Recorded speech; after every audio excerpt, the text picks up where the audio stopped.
Between 1986 and 1994, boys began disappearing around the Cape Flats. Their bodies were later found near train stations, railway lines, fields, and dunes. Fear spread through entire communities, with parents warning children not to walk alone, because somewhere out there, a killer was hunting. He was known as the Station Strangler. But perhaps the most terrifying part, there is a slight chance that the real person responsible for these crimes may have never been caught. This is the case of the Station Strangler. Welcome back to 14th Avenue Haunting. I don't even have to really explain how deeply terrible this case is. A case that took place between the late 1980s and early 1990s, and such a tragic, emotional, and horrific case. Probably one of the worst we've seen in South Africa. I've been going back and forth on whether to even cover this case to begin with. I've only really covered one true crime, even though I say I do it, as part of this channel. I'm always a little bit hesitant of covering true crime cases, especially those that are so close to home. There's an emotional impact to this that you need to be aware of. And especially a case like this that didn't happen that long ago could be quite traumatic for victims or the families of the victims to watch even decades later. So the facts of this case that I will be covering today, I just want to make it clear that this is done out of respect. And at the end of the day, this is to not only remember the victims, but to also make aware that this case is technically still a cold case. So before we start, I am 14th Avenue Haunting. On my channel, we discuss ghost stories, true crime, history, and tragic events. And if this is something that you are into, please subscribe to my channel. I am here for you as often as I can. I mostly focus around South African ghost stories, but sometimes I will throw in a little bit international hauntings and interesting dark history. However, tonight is a very, very real case that happened, and something that I've never truly forgotten about. I remember hearing or watching an episode. I don't even know what story this was, but I remember I was young and I watched an episode on it, and it stuck with me. Only to find out years later that it actually happened in South Africa. Back then, when I was young, I didn't know that it was a South African case. But the idea just stuck with me. It was terrifying to imagine that there was a person out there who could do something like this. I will try to give as many factual evidence, there's just so much information that I'm not even sure how long this video is going to be. I'm going to try and kind of just make it shorter, but there's just so much to cover. So if there's anything that I have left out, please add it in the comments. I'm sure if I miss anything, people would love to read about it further. All my sources will be listed in the description box below. So without further ado, let's get into the case of the Station Strangler.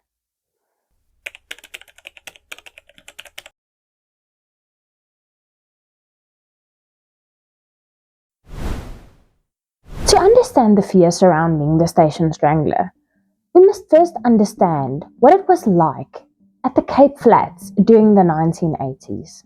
This was during the apartheid era, and as I've mentioned in my Mitchell's Plain ghost hunting or ghost story, Um, Mitchell's Plain was developed in the late 1980s when many families were forcibly removed from areas like District 6 and pushed onto the Cape Flats.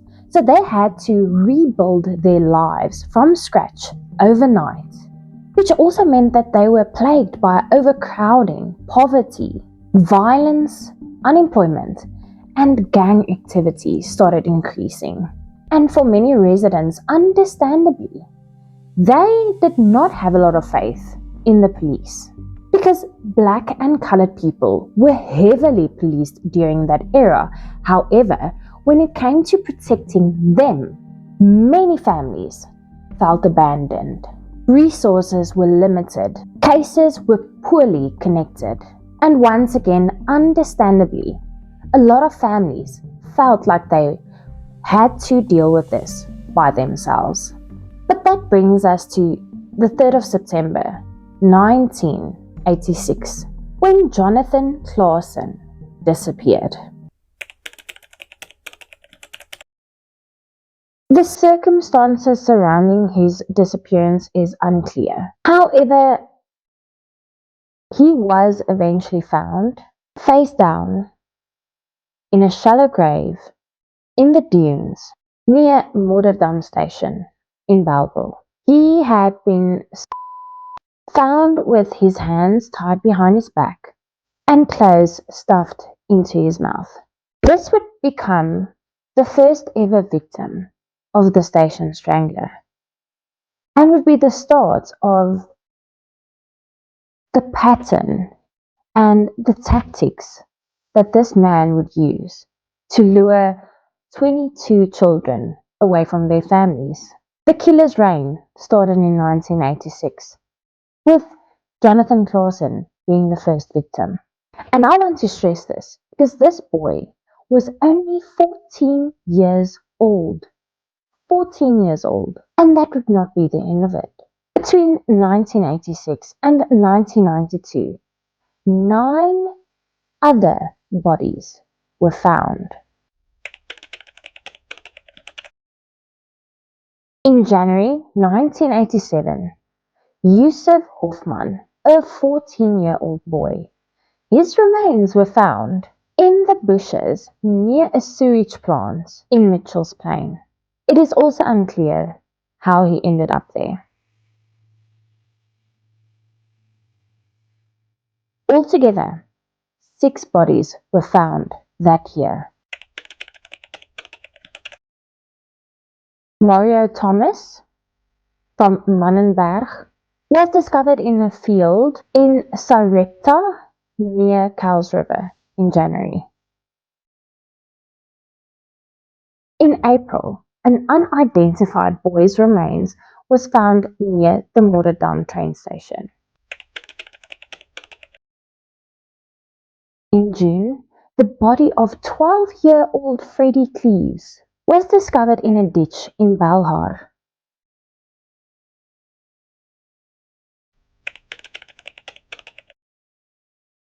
And in August, Samuel Nkaba, I'm really sorry if I'm not pronouncing it correctly, a 15-year-old boy, was found in the bushes off Moorderdam Road in Bellville South.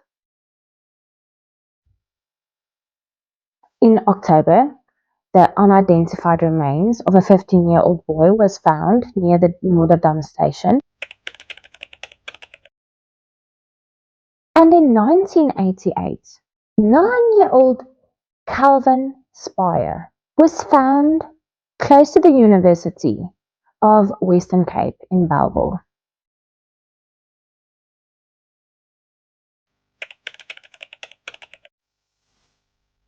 In October 1992, the Strangler's 9th victim, a 10-year-old Jacobus Louw, was found in the dunes near Menandi Beach. And just when you think that this cannot get any worse, in 1994, an additional 11 bodies were found. The first one was that of an unidentified man, followed by the 10-year-old Elino Sprinkle. He and an unidentified boy was found in the field near Lentegeur shopping centre. Next were Jeremy Benjamin, who was 12 years old, Donovan Swartz, who was also 12 years old, and Jeremy Smith. Then, on January 27th, police found another 6 bodies. Those of Fabian Whitmore, who was only 8 years old, Owen Hoffman, who was 10. Fabian and Owen went missing together in 1994. Neville Samai, who was 14. Marcelino Caputo, who was also 14. Marcelino went missing in 1993 after leaving his grandparents' house in Mitchell's Plain to go to the nearby complex centre. Another unidentified young boy, and Alroy, who was also 9 years old.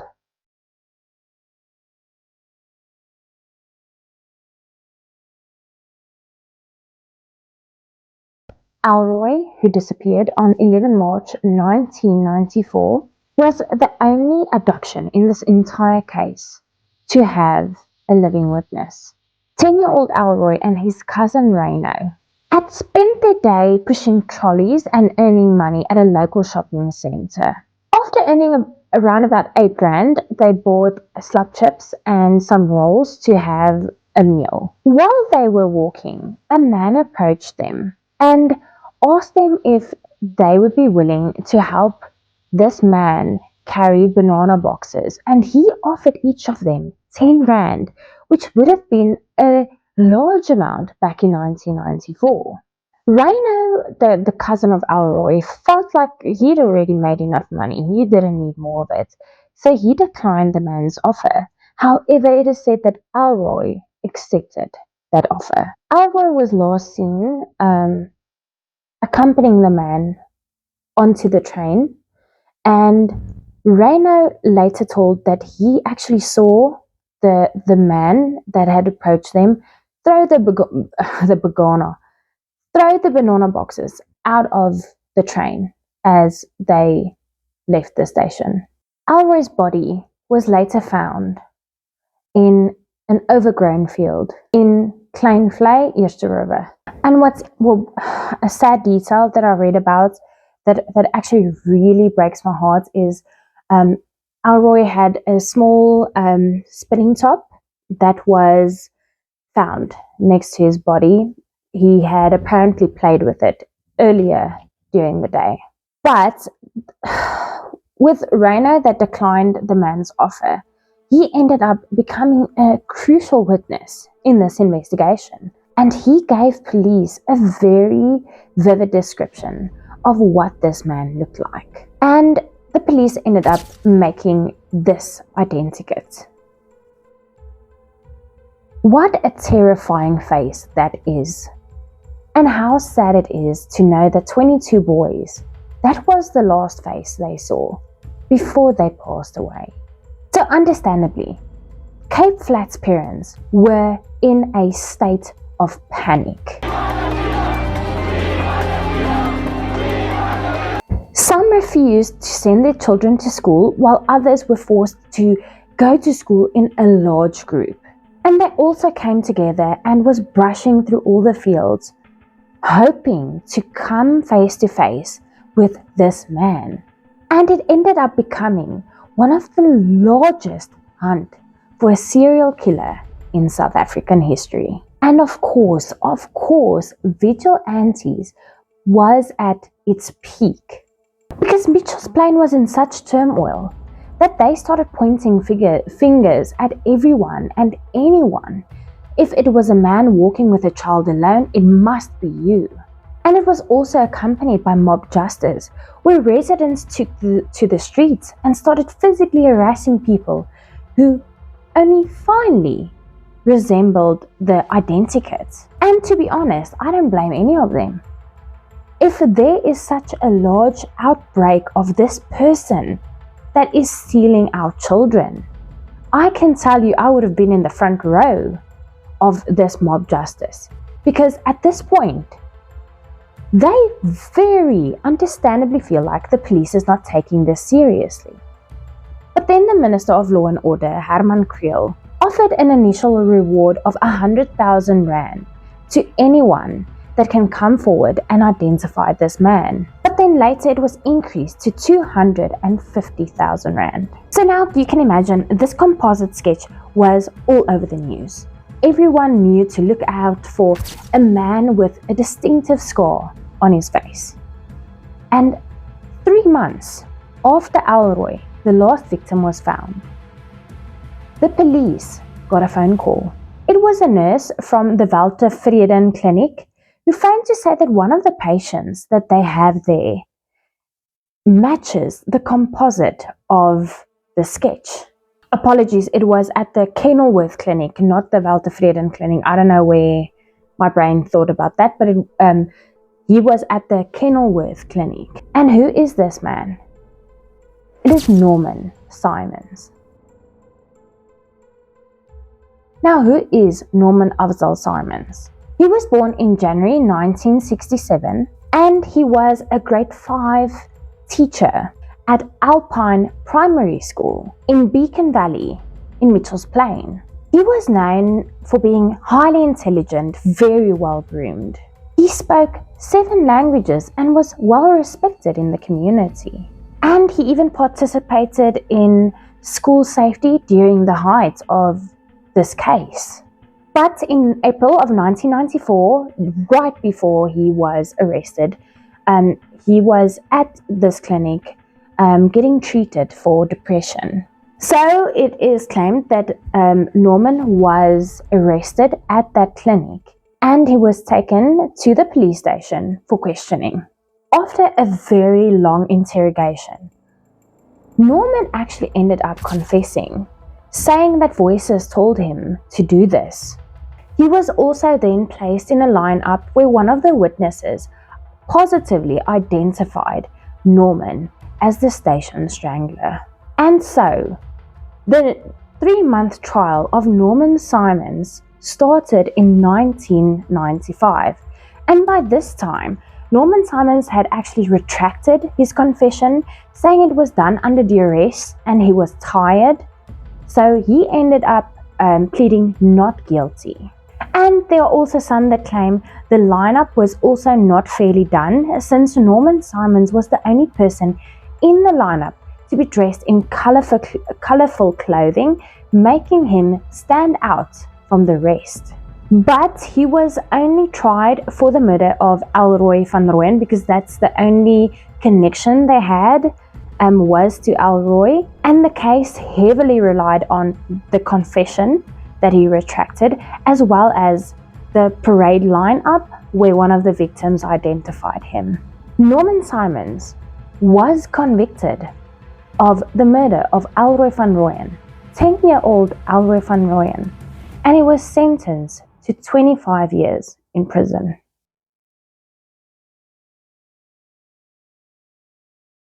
However, in 1998, Simons actually appealed, and the court rejected the appeal and increased his sentence to life imprisonment. Then again, 10 years after his sentence, he was back in court for the reopening of the inquest into 2 boys, Donovan and Alino.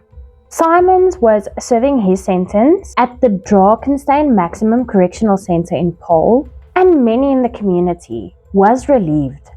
Their family, their kids were safe once again. That is until the 20th of July 2023, when Norman Simons was released on parole. However, he's currently under very strict parole rules. He's not allowed to leave his house. He's not allowed to speak to the press or the media without approval. He's not allowed to be anywhere near children. He has to get in contact with his parole officer 8 times a month. And he is entirely prohibited from consuming alcohol or any type of drugs. Well, Norman Afzal Simons will be released on Thursday. He's the man to be believed the Station Strangler, a child serial killer on the Cape Flats. He was convicted for kidnapping, raping and murdering a 10-year-old Alroy van Rooyen back in 1995. Now, after 3 decades behind bars, Correctional Services says he will be under strict rules on parole. But as ENCA's Nobosuthu Hejana reports, the child's family are of course not happy at all with the release. We are opposed to their decision, and that decision was not in the best interest of the victim's family.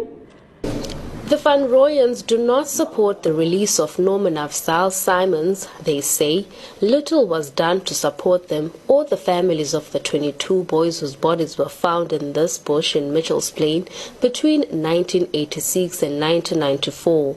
The boys were said to be the victims of the Station Strangler. At the time, Simons was a grade 5 teacher here at Alpine Primary School. And community leaders who knew him then say he should be allowed a second chance in life. So I believe that Norman needs to be given a chance. That from where I sit, I believe that he served his sentence and he should be given a chance to reintegrate into society.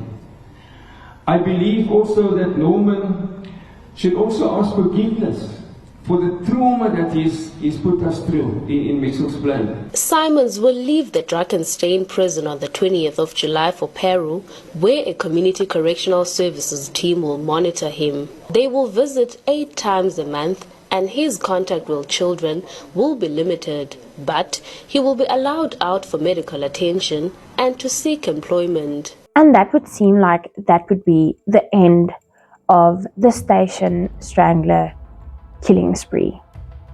However, there are many who believe that Norman Simons, the man who spent 28 years in prison for the murder of Alroy, was the wrong person, that he never committed any crime, and that the Station Strangler was free, out and about, and the wrong person was behind bars. In 2010, SAPS reopened the case and got some samples and DNA, blood and semen, and matched it together to determine that it was one person that committed multiple crimes. However, those DNA samples did not match Norman Simons. And as I've also mentioned, they claimed that the confession was done under duress, and that back in those days, they were getting a lot of heat from the public, from the community, to solve this crime. So when they found someone who resembles the identikit, they kind of forced Simons to confess. The lineup was also highly criticized because of the fact that he was the only person to wear colorful clothing, making him stand out. And Norman Simons also only had a small scar under his eye, where the description was a very deep gash in the person's face. Some also claim that the chances are that this crime was part of a bigger operation and that there were multiple people involved. However, DNA does not really support that theory, and that today, under current South African laws, Simons would most probably never have been convicted due to lack of evidence. But now we've gone over the victims of the Station Strangler. But there is apparently 2 extra individuals, 2 extra victims that survived the Station Strangler.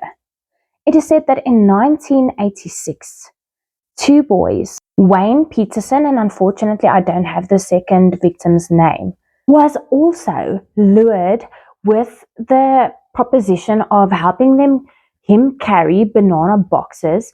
They ended up in a field. It is said that ropes were tied around both of the victims' necks. They were unfortunately assaulted, and eventually he took them to another location where they were assaulted once again, But then the person fell asleep and Wayne and his friend managed to escape. They ended up going to the police. The police put them in a car and drove to the location where the boys fled, but they refused to go inside due to almost the situation between the community and the police at that time. And the description that they gave matched the Station Strangler.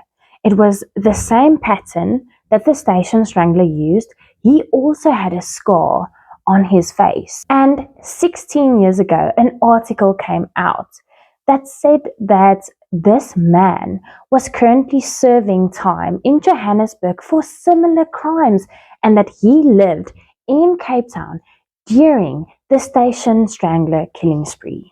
However, and I'm not sure why it works that way, if someone knows, let me know in the comments, but they've tried to get his DNA to match it to the DNA that they have, and apparently he's refusing to give up his DNA and it has to be voluntary.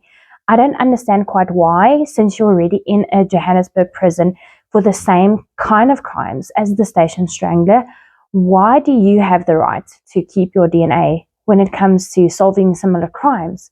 A cold case or cold cases that has been unsolved for decades. But because of these legal roadblocks, up until what I could find today, they could not pursue this any further.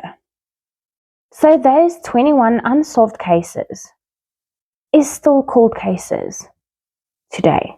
However, many families still believe that Norman Simons is the Station Strangler.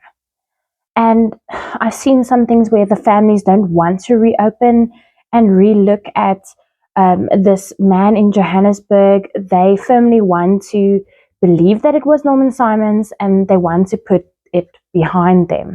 But the question ultimately still, in a wider sense, remains: was the killer ever really caught?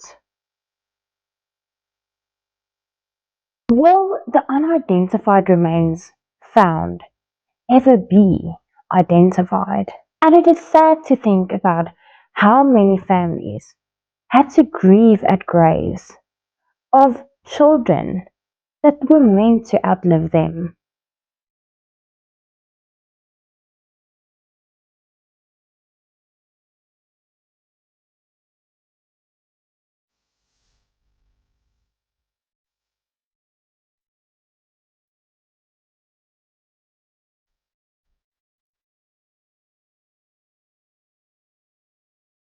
The Station Strangler is more than just a true crime case in South Africa. It is one of the darkest chapters in South African history. A case marked by fear, loss, and uncertainty.